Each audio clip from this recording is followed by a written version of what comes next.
Hi guys, இதான் என்னோட room. நான் ஸ்டே பண்ணேன் ஹாஸ்டலோட ரூமு. இப்போ பாருங்கள், பெட்ஸ் இருக்குது மேலே கீழேன்னு. இங்கே மேலே கீழே பெட்ஸ் இருக்குது. ஸோ இங்கே தான் ஆக்சுவலி இங்கே தான் நான் ஸ்டே பண்ணியிருந்தேன். பாருங்கள், என்னோடய ஹெல்மெட்ஸ் எல்லாமே இருக்குது. இதில் என்ன ஒரு எல்லாமே ரூம் சூப்பராக இருக்குது. இதில் என்ன ஒரு சோகம் அப்படின்னா, இப்போ நான் 10 மணிக்கு தான் தூங்கிட்டேன் செம்மையாக. பட் இந்த பெட்லேயும் ஒரு பொண்ணு படுத்து தூங்கிருக்குங்க. எனக்கே அது தெரியல.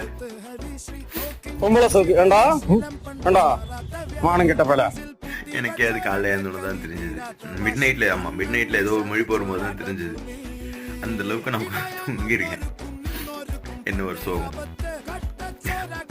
மறக்காம சப்ஸ்கிரைப் பண்ணிருங்க. நீங்களும் அந்த மாதிரி ஏதாவது அந்த மாதிரி சுச்சுவேஷன் ஏதாவது அனுபவிச்சிருந்தீங்கன்னா கமெண்ட் பண்ணுங்க, சப்ஸ்கிரைப் பண்ணுங்க, உங்களோட ஃப்ரெண்ட்ஸுக்கு எதாவது ஷேர் பண்ணிருங்க.